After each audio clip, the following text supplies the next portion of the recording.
It's On Air Brands Live at Home with Devin Bravaco,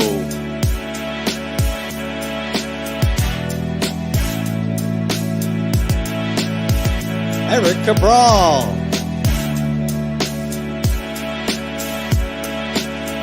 Josh Carey,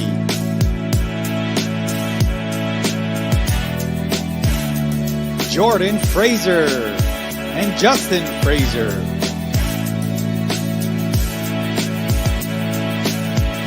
Lisa Holbert, Sarah McMillan,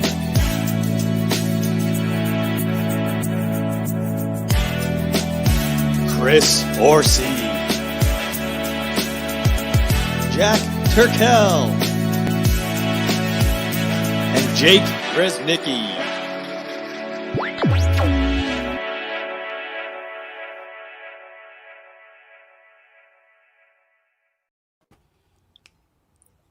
What is happening, folks? Thank you so much for tuning in and listening, and of course, watching us here live on Facebook and all the channels that you know and love.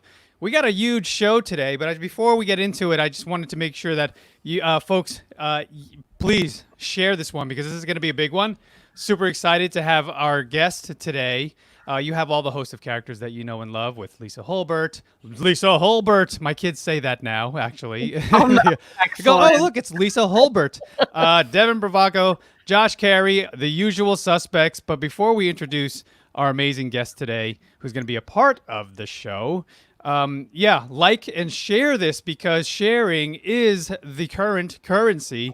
And we greatly appreciate you for helping us to grow the show, to create more awareness, and to bring the love to each and every home that we have the opportunity to get into. So, folks, I'm going to pass the mic over to Josh Carey because he's going to give a proper introduction to the man that is responsible for our future when it comes to all sorts of, no pressure, David, but our future in terms of how we're going to, I believe, experience entertainment, keynote speeches, State of the Union, all sorts of things that are going to be coming to us and that are already here, but we're not super aware of.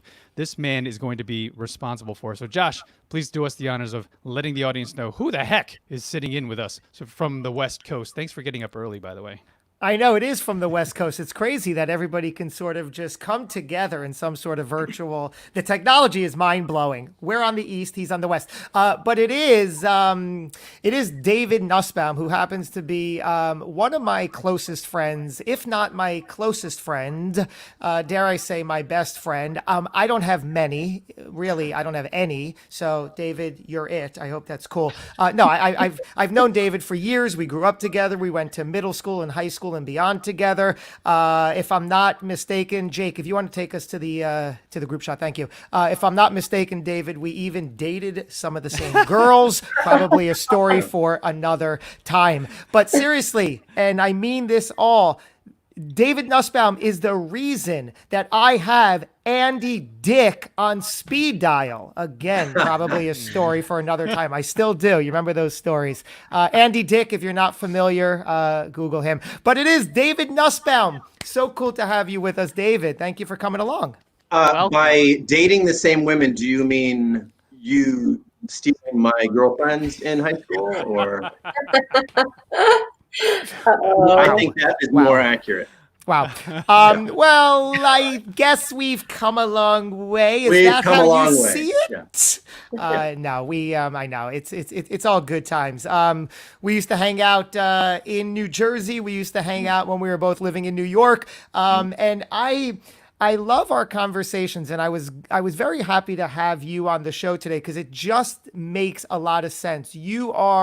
You're a quintessential entrepreneur, you're a businessman, and really, you're one of the strongest salespeople I know. I mean, you have a whole host of sales positions and jobs that is really just a skill that is powerful. Yeah, so thanks for being here. Thank you guys for having me on the show. This is really cool. I've been watching it for a while. Josh, obviously I'm a big fan of yours. And when you join this entire team here, it highlighted just how great you are, not only as a solo artist, but also as a teammate. So That's that's great. amazing. Yeah. So thank you. We're going to get into what Eric was alluding to was your current pursuit, your business is Portal. It's called, right? And it's all about holograms. And you came from the hologram industry. You'll get into all of that fascinating technology that is happening in current time. It's not even like you have to develop it. The whole technology exists, and we're going to fascinatingly get into all that. But also, if I may, I didn't reveal who you're married to. There might be some interest in that. Your wife, who are you married to? Well, my wife is Charla. Are you referring to how we met and who she And was? Okay. So yeah, I used before my life as a hologram producer and entrepreneur. I used to be a podcaster.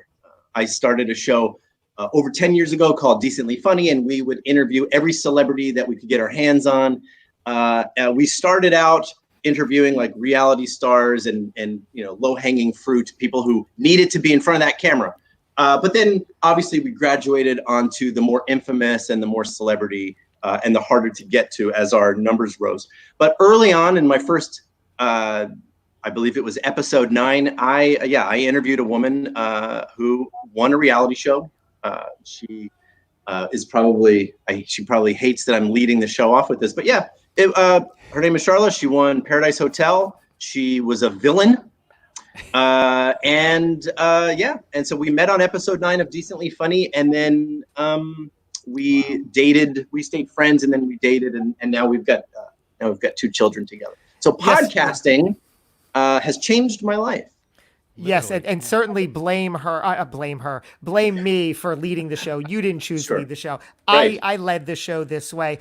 So yes, reality TV star Charla is your wife. But more importantly, you have 2 adorable young girls. So you're also a family man. And you were podcasting before it was even anything in the early 2000s. Yeah, before it was anything, I was working for CBS Radio in Los Angeles, and then I moved to New York. And then while I was in New York, some friends of mine who used to have on-air jobs at 97.1 KLSX in Los Angeles, they said, our station is flipping formats. They're losing all the talkers, and it's going to all music. And now it's called Amp Radio. And now they've lost all those people like Chris Booker and everything. But they all lost their jobs. They called me up. They said, how would you like to join us? We're going to start a podcast network. I'd never really heard of anything like that. So I did some research. I said, this is amazing, because I wanted to be on the air so badly. And so they gave me a shot. I brought Guy in, my former co-host, and also one of my best friends. And yeah, we started a show and immediately just started booking celebrity guests. And we knew we needed celebrity guests because nobody knew who we were. We needed to drive traffic. We needed listeners.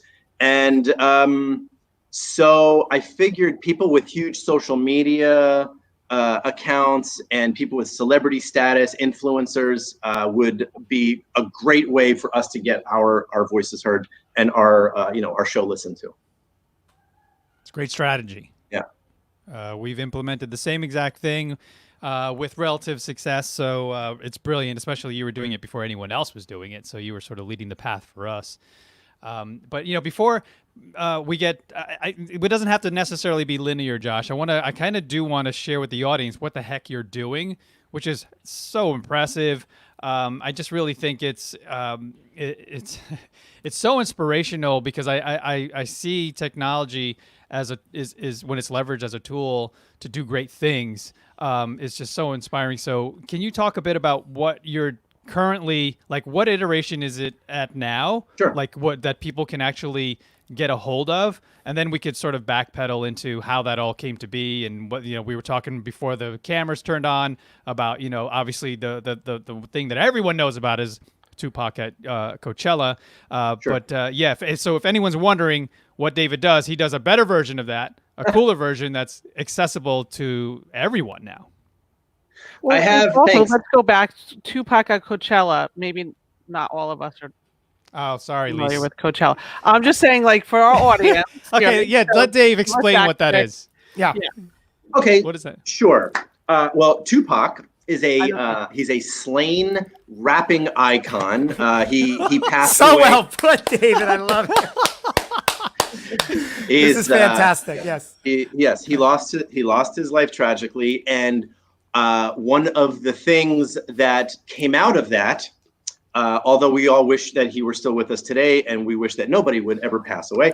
It's but debatable, though. People still think he's alive, right, Dave? that is true, and you know, it's very Yeah. true.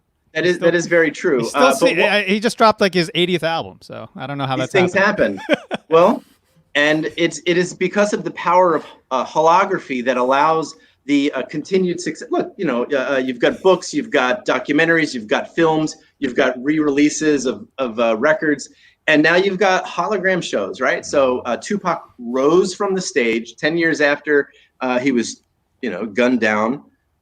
He rose from the stage at the Coachella Music Festival as a hologram, and then he performed in front of tens of thousands of people.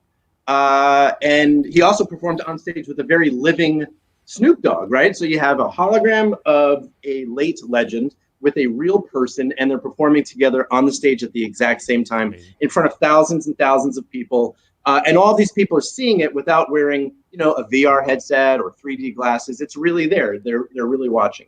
Now, So I happen to know, David, I happen to know the technology, but for those who don't, my immediate impression is, so what? You have like a monitor or a video screen that just replays his old, like what does that mean, a hologram? Because it's not that, right? He's three-dimensional, he's transparent, like it literally looks like Jake, can you find the link and put that into the comments here? Because if you haven't seen it, Lisa, you should definitely check it out. For the sake of the audience. Okay, yeah. And It's mind-blowing. And what's also crazy is whether it's Tupac or Elvis or anybody living or dead, David, you can recreate somebody who is no longer with us and recreate them to speak whatever you now want them to say in current time, right? You don't only have to take their archived audio, right? Well, look, I mean, that's kind of where you get into some ethical issues, right? So you don't necessarily want to rewrite history, and you don't if you don't have to have them say or do something that they wouldn't have done, it's a much easier pill for the fans to swallow if you're not making them say or do something that they didn't ever say, right? So but yes, when Tupac rose from the stage at Coachella in 2012, his hologram, it was a CGI head, wasn't really him. Okay, so it was all rebuilt using computer generated imaging and other digital effects. So he was completely rebuilt from head to toe. His mouth and all of his movements were synced up perfectly with actual audio recording. So, you know, the music was licensed by the from the record company. Everything was signed off on by the estate. Everything had to have been approved before any of this happened. But one thing that he did say that he never said was, you know, what the blank is up Coachella, which didn't exist when he was still alive. So that was a voiceover artist. Josh, you're an actor. You know these things. And so, so there you can kind of weave in and out. I brought Ronald Reagan back as a hologram not too long ago. And if anybody's in, well, when it opens up again, the Ronald Reagan Presidential Library and Museum just north of me in Los Angeles in Simi Valley, not a word was changed. I mean, he's it's a government building. He's a former president.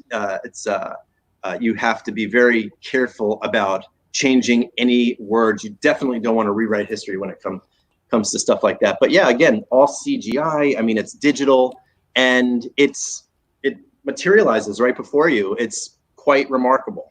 So we spoke about how you can bring the deceased back to life in that way, but also blow our minds with true, real stories. I think Jimmy Kimmel is a great example who you guys have worked with. very real, living, current personality. Give us the scenario of how Jimmy Kimmel utilized this technology, and then we'll see the bigger picture of what's possible. Sure. 3 years in a row, we worked with Kimmel. Amazing. As a wannabe writer, as a wannabe, performer, one of the greatest thrills I ever had was sitting in the Jimmy Kimmel kind of creative writer's room and pitch ideas. Wow. And seeing them kind of nod, like, yeah, that's actually really good. And then to watch it happen. They are amazing. Their team is incredible. So what we did was, it was a crossover event with ABC, with Jimmy Kimmel Live and the Country Music Awards, both happening on ABC back to back. And so we beamed Jimmy Kimmel while he was doing his show in Hollywood, standing on his mark in front of his audience, live in Hollywood. We beamed him to Nashville live via holoportation. And in real time, he was now performing his monologue, he was performing his set, he was doing his show essentially in two cities thousands of miles apart at the exact same time. And the audiences in both cities saw him, and he was able to see both of them and interact with them. And he was pulling people from the Nashville side while he was a hologram. He was pulling people from the Nashville side saying, who wants to come up? Does anybody have any questions?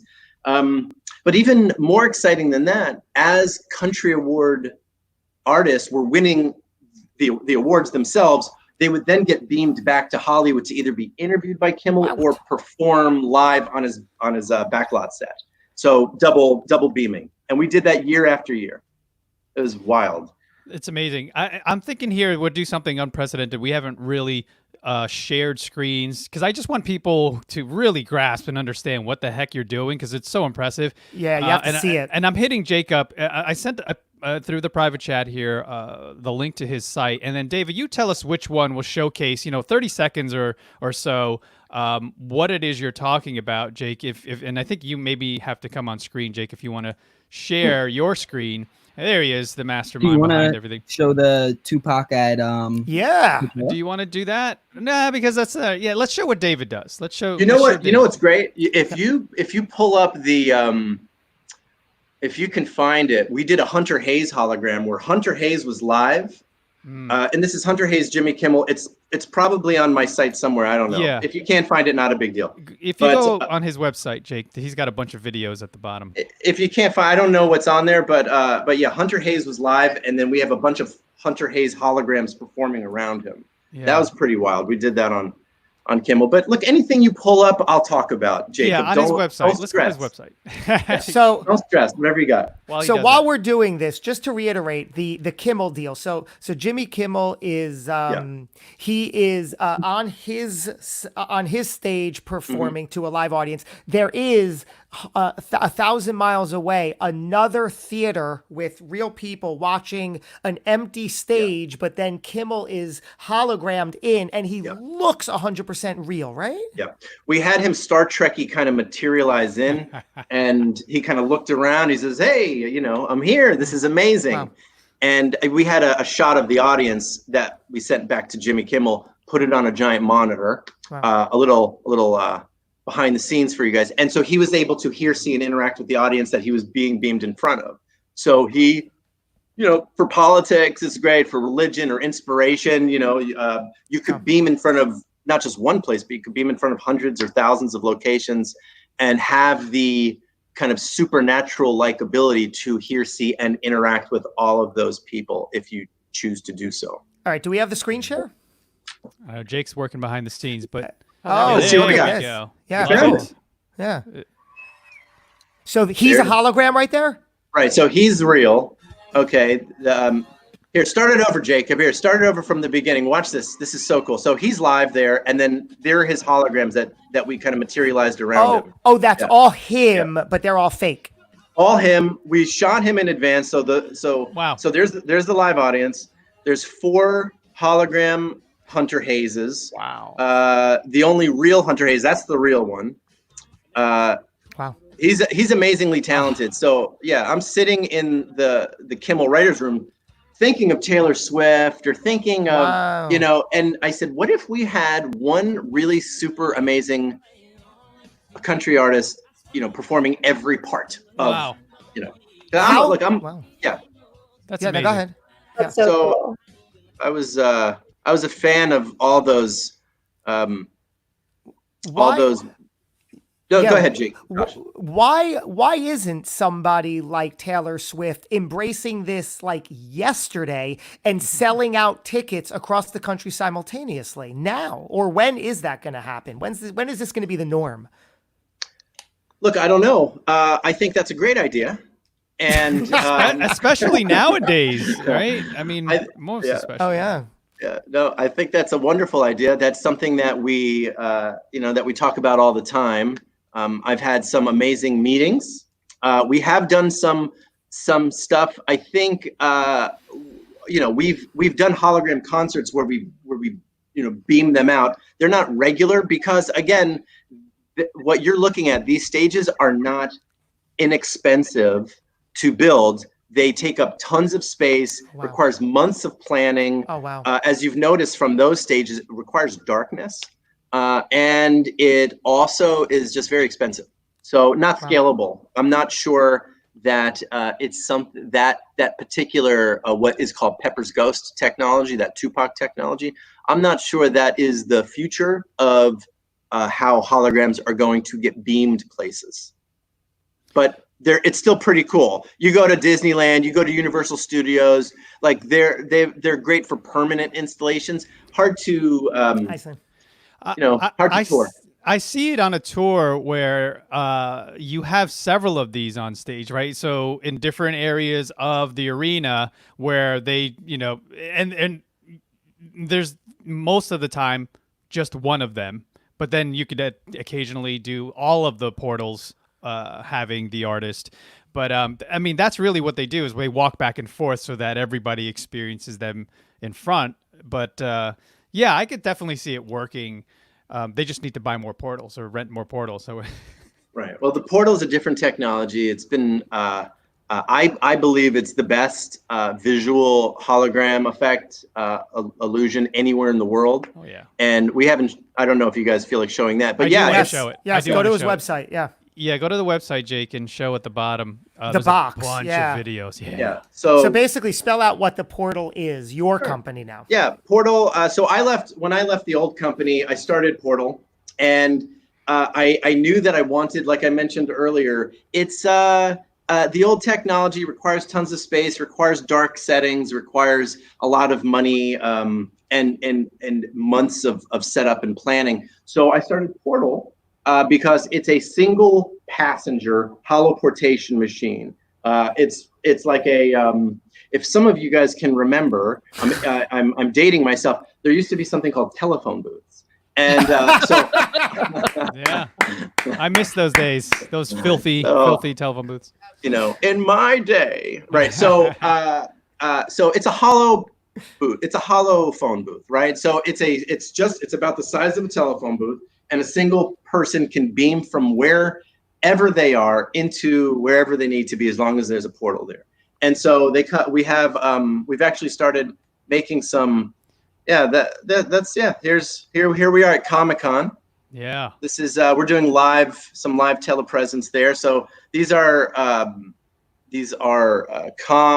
cosplayers that are walking into our holoportation area. They would wait in line. You could see the line there. There he is, just walking off. So this is a guy in a Joker costume. That's what he looks like as a still photograph. And then in a moment, this is what he looks like as a hologram inside of a portal. Is that So- pre-recorded or is No, that this is him him live. doing something in real He's time? behind it. Yeah. Yeah, he's live. And this is this type of setup. She's on a white kind of studio psych wall. Oh, Jake, can And- you show bounce out of this one? Because there's one where you show you could see both. Scroll up for a second. Yeah, go all the way to the top. Yeah. All the way up. Yeah. Keep There we going, go. yeah. There we go. That top Yeah. left one. What do you think, David? No, go into No? the middle one. Yeah, that one's pretty. There good. we go. That gives you more context. Open that up. Boom. So All right, We're gonna have to do play by play here, Dave, if you want, Yeah. or for the podcast listeners. Sure. Okay, great. So here I am. I'm doing a paid demonstration because I am an entrepreneur and a capitalist. So I like to make money while doing my demonstrations. So here I'm telling everybody in the room, hey, look, I'm about to walk into this booth, but as a hologram. So here I am. And I walk in and you see me as a real person, but you also see me as a hologram. Can you just pause it for a minute, Jake? So, Dave, in theory, this white box portal would be planted in like a movie theater or a school or an airport or a public space, and this white screen would be somewhere else. Is that right? Yes. If you're doing it live, the studio is sort of necessary right now, but without boring your viewers and listeners, we've got technology coming that's going to completely replace the studio, and you'll be able to just beam in from your phone. Okay, but, fine. So push play, wow. please. Yeah. Wow, that's unreal. Yeah. I want to make sure when I get this from you, David, can you make me 10 pounds slimmer? Exactly. If you've noticed, I made me 10 pounds slimmer. Whoa. Jake, And can you push don't play on age this? in this either. I like it. There you go. Play. No wrinkle. Yeah. So like you said, David, you can literally have hundreds of these across the globe while you're presenting from your home in your underwear. That is the plan, Eric. We'd like to have tens of thousands of these all over the globe, but I'll start with hundreds for now. But yeah, this is a we see mannequin replacement. This is and it doesn't have to be live. You could pre-record anything and play it back like a hologram movie. So replacing the cardboard cutout standees in movie theaters with the actual actor in character. Yes, but for certain political campaigns right now, coronavirus is crippling the world. You can literally beam from the safety and security of your own underground bunker or basement into all 50 states at the exact same time, with the ability to interact. So yeah, there's lots of ways to use it. I'm thinking of this from a home user's perspective in the future when this becomes affordable enough for people to have a version of this at home, where like now you could beam grandma and grandpa into your household, or it's just become like a refrigerator in the house where everyone has it. And it's like, oh, hey, we're going to go talk to, Uncle Jimmy. And boom, he's beaming in from San Diego. It's amazing. I think this will scare the crap out of Uncle Jimmy. I think he'll be like, what is happening? How are they going to put my particles back together? Because it is the closest thing we have to Star Trek, right? Yeah, it's like, it reminds me of Mike TV from Willy Wonka. So we actually developed. Yes. Yeah. So am I coming in clear?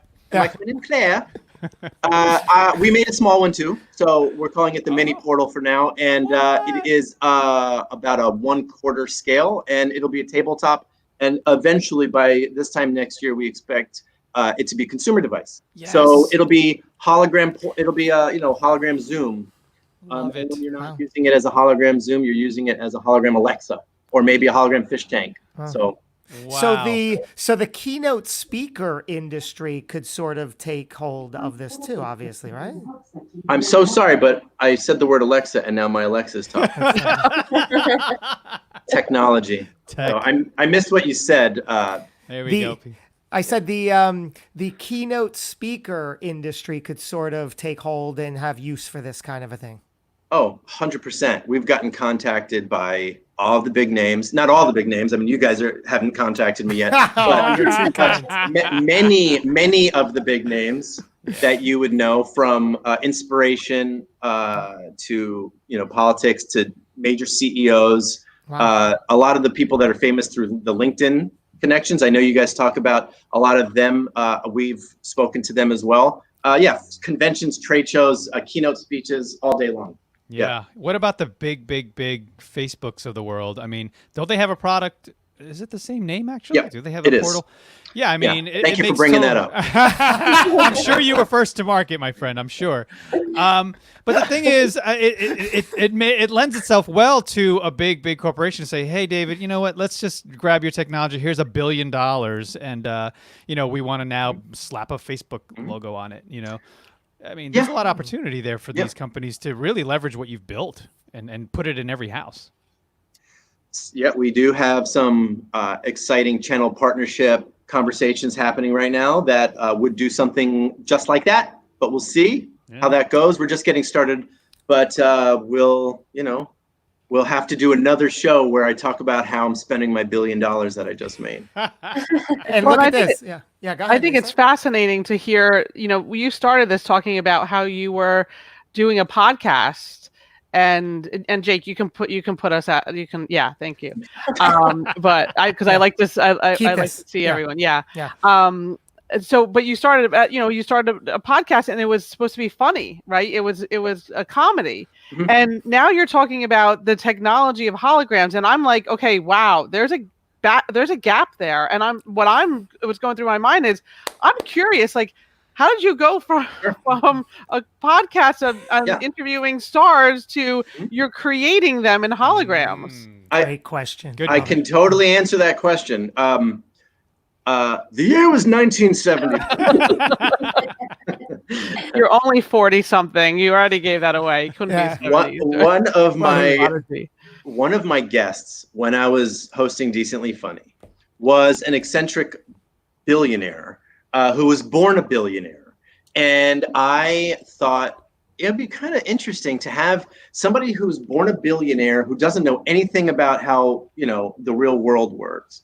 Have him come on the show. I'd like to just ask him regular questions like, how much does this coffee cost? Or how much does this mayonnaise cost? And he would answer like, I don't know, $200. Like just no concept of money. And so it was really great. We had a great time. We did an hour show. We had a lot of fun. He came over to my living room, which was a 300 square foot box in West Hollywood. But he came over, no air conditioning, sweating, and shoals up, and it was a really interesting day. But a year after that podcast was over, he said to me, he called me up. He says, I listened to that episode all the time. You're amazing. This podcast was great. You asked me questions that I'd never even thought of the answers. And it was like what you did to me. Like, I just can't stop thinking about it. I can't stop thinking about you. You have to come work for me. I want to start a video podcast network. Or I want to add to because he had an online kind of, cable accessy kind of TV thing. He says, will you kind of show run it for me or EP it for me? So I accepted. And then I started bringing all of my celebrity friends on to host the shows, like Andy Dick. You were talking about Josh earlier, but and like, phone, I had like Kato K, like these are celebrity friends. These are my. Kalen. Oh my God. So Andy, Kato, Corey Feldman. So you were like Tom Green before Tom Green. No, Tom Green was Tom Green long before me. In fact, I talked to Tom Green about it. He turned me down. So, so I was hosting these shows, and I'm a huge Howard Stern super fan. Yeah. I wanted to be Howard Stern when I grew up. Didn't happen. But you need a Baba Booey. I need a Baba Booey. I knew it. I knew it. That's our Baba Booey. Yeah. So, there was your Jake. There was your Baba Booey. So, I had my friend was my friend who I met through the Howard Stern show. He's no longer with us, but he introduced me to the guy who owned all of the Tupac hologram patents, and his name was Johnny Fratto. Okay, so Johnny Fratto used to. If any of you guys are Howard Stern fans, Johnny Fratto he was a regular Howard Stern caller, and he was the son of a mafia boss. I mean, the stories. I met him on my podcast as well, right? So I interviewed him I had Henry Hill on my podcast. I used to love talking to gangsters and stuff. So, and now you got us. Yeah. Well, Henry Hill was interesting because, having a murderer, and the guy was a murderer. He told me how he ice picked the guy to death. It was crazy. And he was in my living room on my podcast. Right. But anyway, so Johnny Fratto introduces me to a guy who owned all the patents for the technology that put Tupac on stage. And, he was absolutely interested in taking what happened to Tupac and just exploiting it like crazy in North America and making it a regular thing. So I introduced him to my very eccentric billionaire, now boss, who had the money to the crazy brain to want to do something like this. So that's how that happened. So I met a guy on the podcast. I started working for him. Then I started bringing in the other people that I'd met on the podcast to kind of do deals with him. And then we started, beaming people from here to there. We started bringing dead people back to posthumously perform in front of tens of thousands. And then after several years, I was like, why am I making this guy all this money? I should be making the money for myself. Let me create the next version of this, which was scalable. And so that's sort of how it happened, Lisa. That is mind-blowing. Yeah. I love that because, the journey was unexpected, right? It really started with your love of podcasting and what you were doing, and what a journey that it took you on. The whole idea of being open to kind of what comes next and what opportunities are out there. It's true. I want to highlight too, so what podcasting did for you and what does for everyone when they jump in is you become this super connector networker where you have this mental Rolodex that is unlike, the days when there were Rolodexes, because now we're meeting more people with all these tools and Zoom and everything. So now it's like, hey, I remember that this one person had this piece of a puzzle and this person has another. And then I'm just going to here you go. Here's a connection on email. Go have at it. But then you got involved. You became the glue to it. And then no wonder you left the podcast. I mean, you're doing bigger, better things. No. Yeah.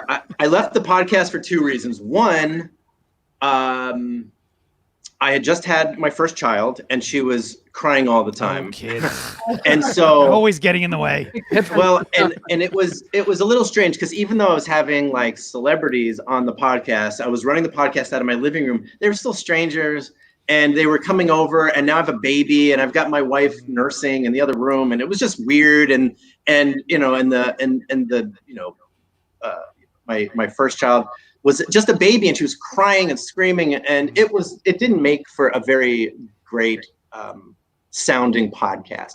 And also I was doing hologram stuff, and I was meeting people like Barbra Streisand and Rod Stewart and Ozzy Osbourne, and I was weird.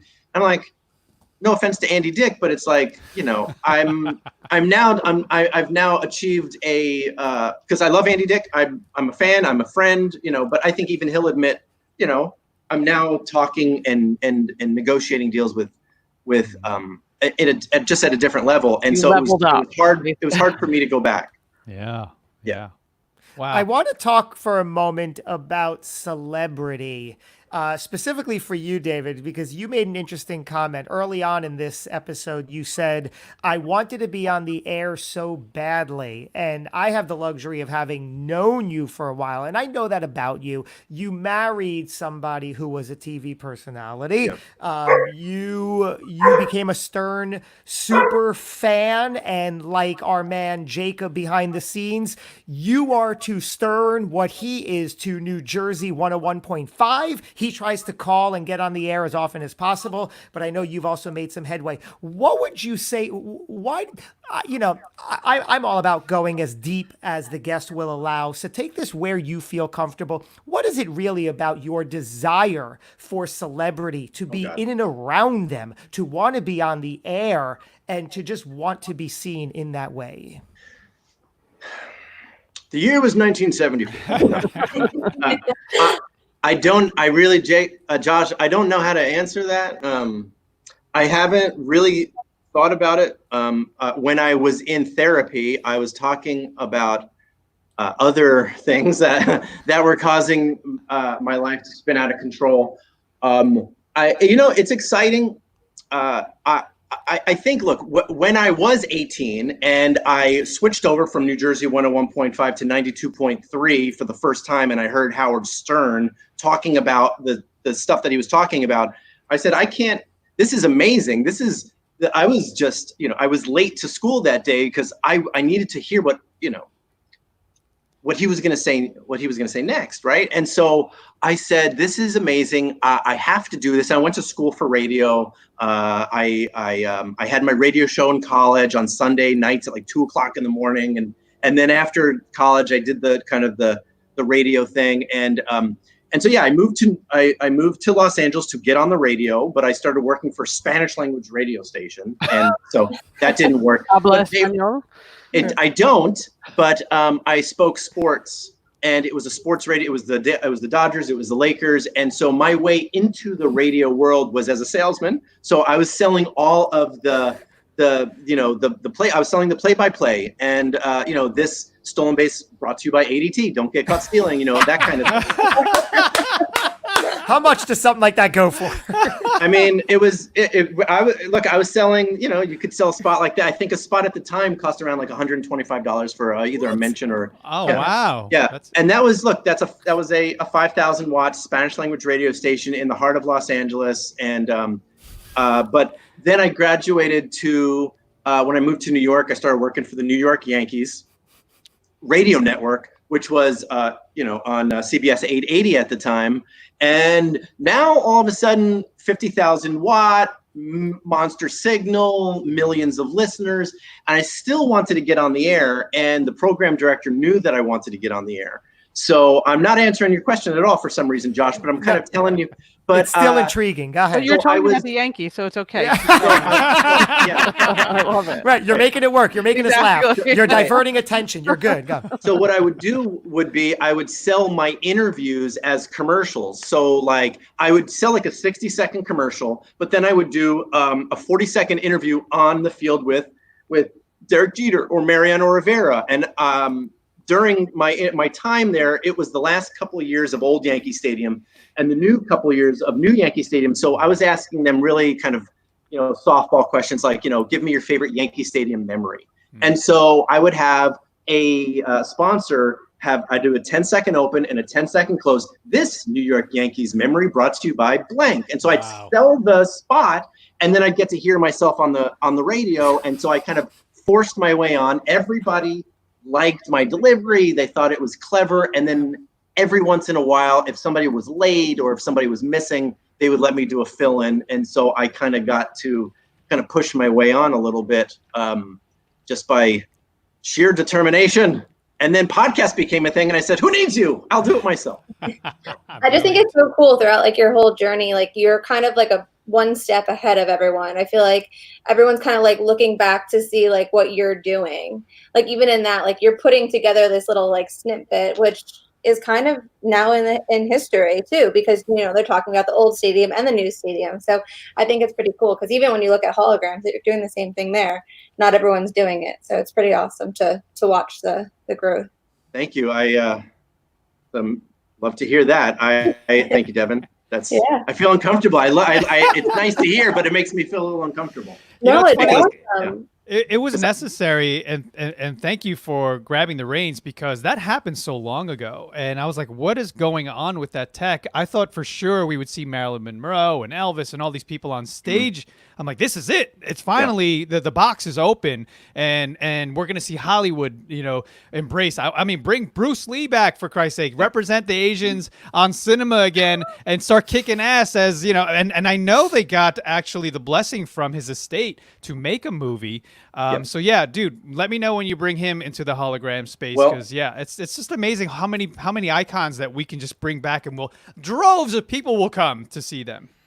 So with my old company, our business model was to sign major estate rights and then bring them back as holograms, either in concert or on tour or whatever. And at one point we had like 20 artists. I personally signed, because I'm a comedy fan, I personally signed the deals with the Red Fox estate with, I thought, wouldn't it be great to have his old blue comedy records, just take the actual audio from the records. Wow. Which he's known as if you look up Red Fox, he has more comedy records, I think, than anybody in history. And they were all so like the only way to hear one of his records was you had to know a guy who knew a guy. And then it was like really, and they were like dirty, and this was prior, right? Yeah. And so I wanted to bring him back as a hologram and have him play.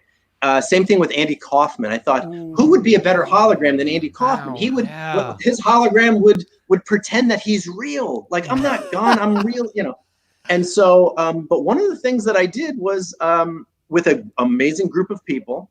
Obviously, didn't do this alone. It needs a lot of people, but we brought Whitney Houston back.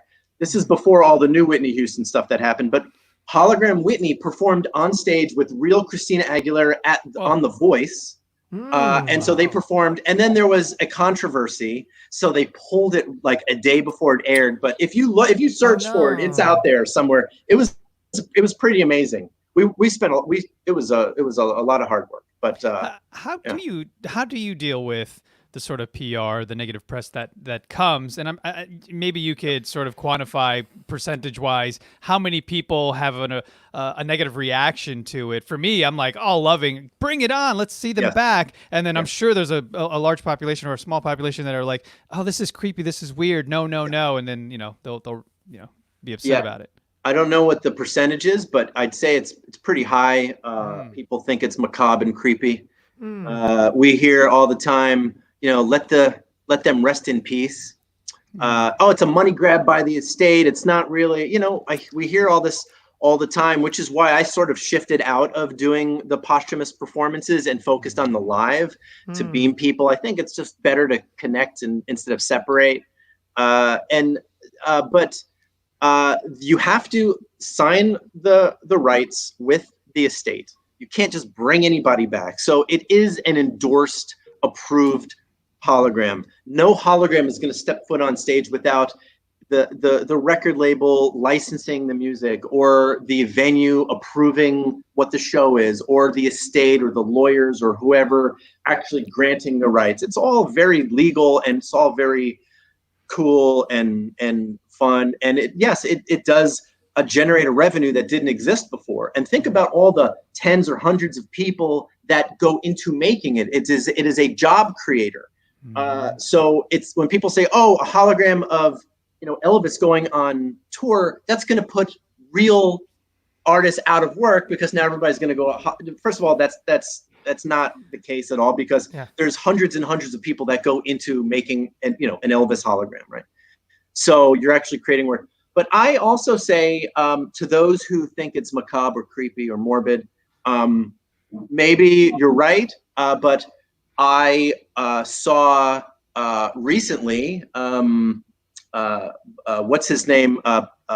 Jamie Foxx won the Oscar for playing Ray Charles in a biopic. I saw Joaquin Phoenix win. Who did he play? He walked the line, and Johnny Cash. Johnny Cash, yeah. So it happens. And just last year, the Oscar for the Freddie Mercury movie, right? So true. There's no difference. So yes, people are playing a character in a movie. What's the difference? So you have a hologram play the real person on a stage. It's just a different venue. Yeah, I was just going to bring that up, because what is the difference, aside from it being really it's more accurate, and creeping people out for a little bit, and then you just get used to it. But it's the same exact thing. I mean, what about all the Elvis impersonators, all the Michael Jackson impersonators, all the people that, carve their face to look exactly like the person? Or even I was thinking about Charlize Theron in that recent movie, where they actually put like implants into her face and prosthetics to make her look more like Megyn Kelly. So, I mean, they're trying to, through all these devices and all these tools and makeup, to get them as close as possible to the person that they're portraying. So, I mean, what's the difference, like you said, by bringing them back through using technology, and voiceover acting? I think it's brilliant to see it come back, and also it harkens and is a nod to their legacy, and brings back the record sales, and like you said, all this stuff that's going to the estate and their heirs, I'm imagining, right? Yeah. What's the bad? Well, I agree, Eric, 100%. When Tupac left the stage 10 years after he passed as a hologram, within 24 hours, the two songs that he performed on stage at Coachella were charting for the first time in 10 years. Wow. So he performed in front of a new generation. All of a sudden, people were now buying his music again. He was a pop culture icon again, to a new. So it's, you're continuing you're continuing his legacy for future generations. Yes, it is a revenue generator, and how else are we going to buy stuff without money? But it also gets people excited. If you don't want to see it, there's no law that says you have to go and see it. So and David, go ahead, Devin. No, I was gonna say it's probably like change. Like change is hard for anybody, and so like when you think of like you're used to going to like the movies and seeing someone kind of replicated by makeup or aesthetics or whatever, whatever it has to be, So to kind of go a different avenue, it's just change, and change takes some time, I feel like. And It so does. it's a different avenue to kind of go down. It does, and like podcasters, we caught a lot of stuff at negative reactions from a lot of on-air broadcast. Howard Stern is he's a major hero of mine, but he still doesn't get podcasts. He doesn't get it. He doesn't get Marin. He doesn't get Corolla. He doesn't get that they're making millions of dollars a year. Okay.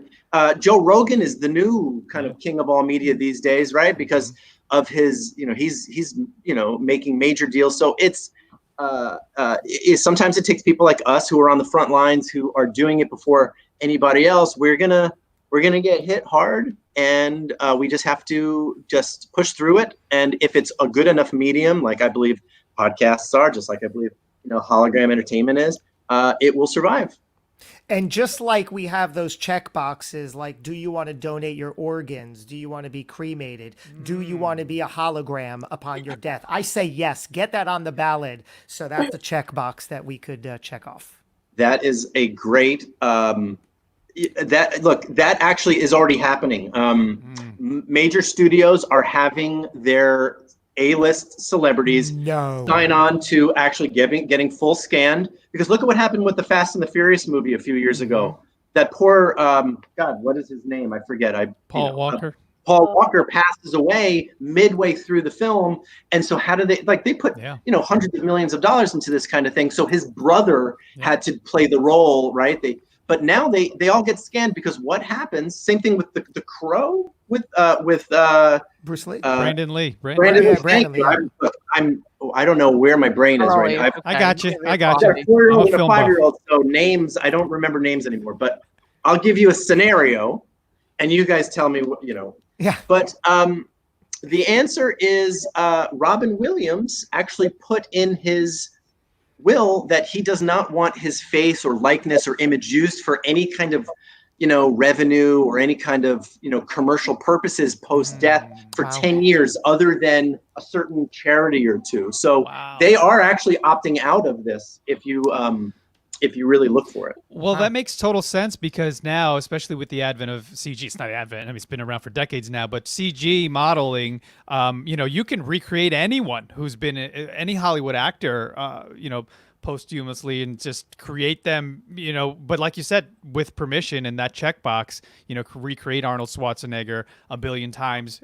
And I always wondered why technology or Hollywood hasn't embraced, instead of hiring an actor to play the young Tom Hanks, give me Tom Hanks the way he looked when he was 5. I want to see that, as creepy as it may be at first, but you're going to get more accurate depictions. I mean, they're calling it de-aging, right? Technology, and Marvel has crushed it. They figured out how to make a young Robert Downey Jr. I mean, that was amazing what they did in one of the Avengers movies, I think it was, where he was the way he looked in Weird Science or all the other 80s movies, and it was flawless. So, I mean, bring him. I mean, they already have it. Give you the pieces and the dots and say, give me a Robert Downey in my house. And how cool would that be if I have a device in my home? I could bring a celebrity into my house. Forget Grandpa and Uncle Jimmy. Bring Robert Downey Jr. in my house. Let my kids have a conversation with him. Well, that is actually a thing so one of the things that Portal is doing, so we've got the giant commercial device that's going into hotels and airports and museums. Then we're shrinking it down, so it'll be the tabletop, so portal to portal, but also exclusive content. So maybe Robert Downey Jr., or maybe, you name the artist. So exclusive content from comedians or musicians. Maybe when somebody drops a record, they perform it as a hologram first for everybody that has a Portal device in their home. So that is sort of where we're going.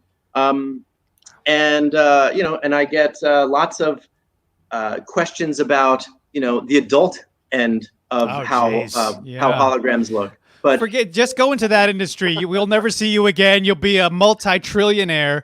Whatever happened to David? Yeah, I'm actually Alexa. Now everyone's gonna have like a little portal in their house too. A little hologram Alexa, sure.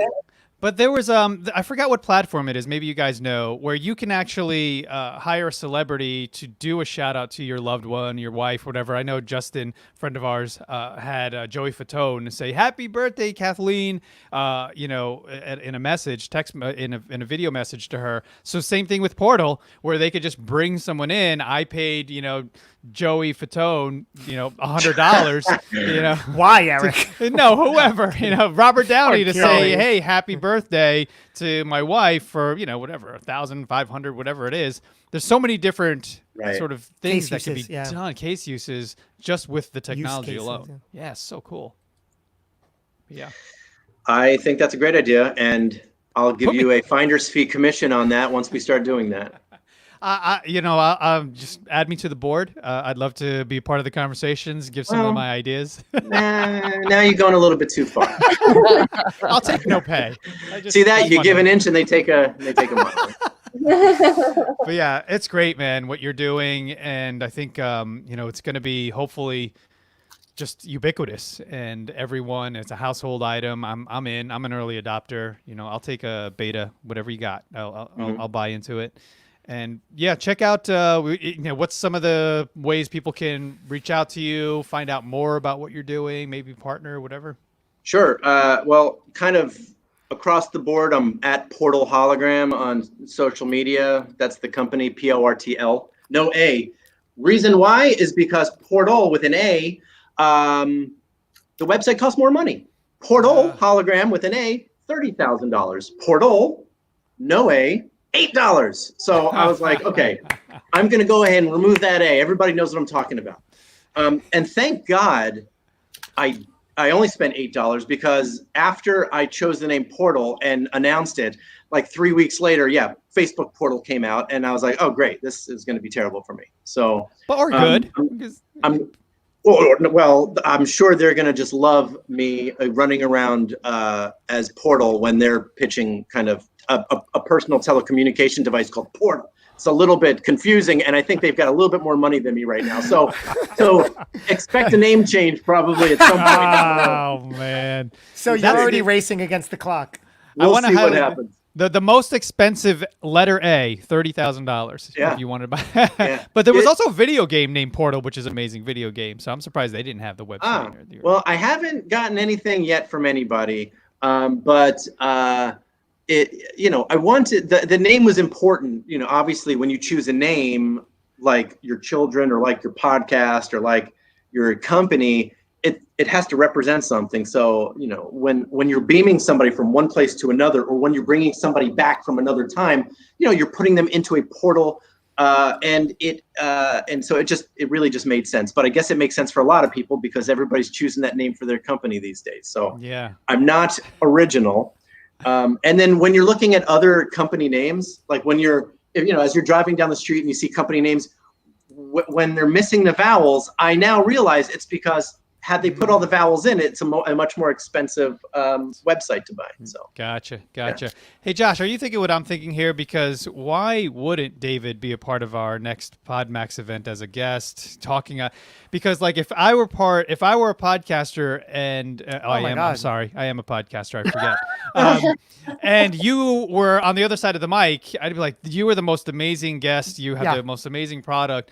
We should get you on more shows. But you want to talk a little bit to David if he doesn't know, or talk to him as if he doesn't know anything about PodMax and our upcoming July 10th event? Well, I won't insult him. I'll just insult people listening.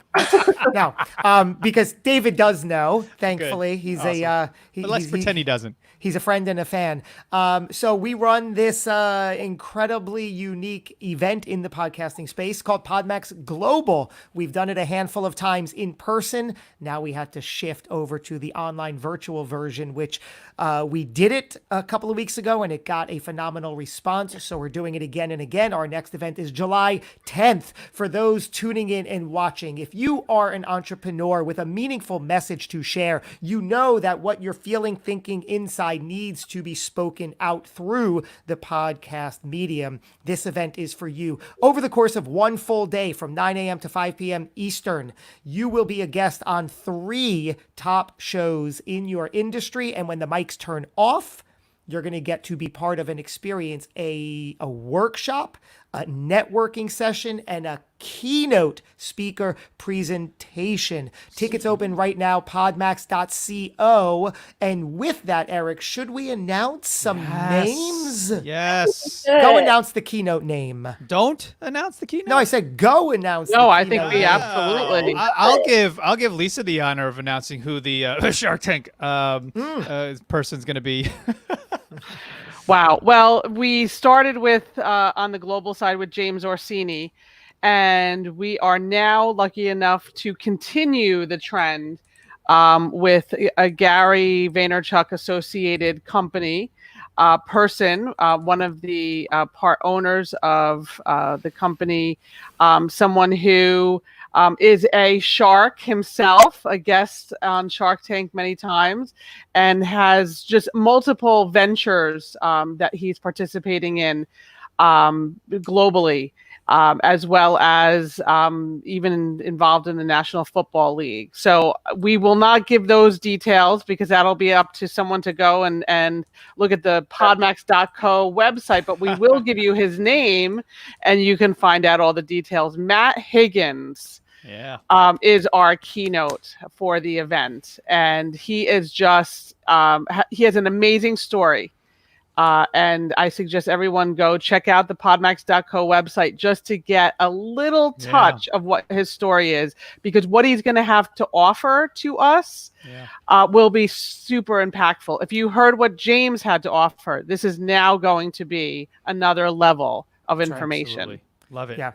Love it. And before we part ways, we have one of our friends and colleagues, Larry Roberts, tuning in, who commented. This is for you, Dave. He wrote, "I would like to talk to David. What a cool dude." Larry is a phenomenal show host. I've been on his show. He's been on our show. So I'm guessing that is an invite, David. If you're looking to get on more shows, reach out to Larry. If you want to be part of PodMax, we could make sure that, because Larry will be one of our show hosts, you'd be on his show, but consider making the podcast rounds and we'll help you connect all those dots. Anything for you, Josh.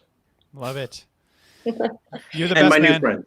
Cool. Dave, that was great, man. That Great, was really, David. Thank I was you. on the edge of my seat the whole time because it's just so exciting what you're doing and really inspiring, and can't wait for my portal to come in the mail. I'll be waiting with bated breath. But thanks everyone. Thank you, Devin. Thank you, Lisa. Thank you, Josh. And of course, thank you, David Nussbaum of Portal. We are here and eternally grateful for all of you watching and loving the show. Please like, share, and subscribe. Like we said earlier in the show, sharing is the current currency. So give us the love and we'll give back. So thank you so much. We'll see you next week at 11, Wednesday at 11. So long.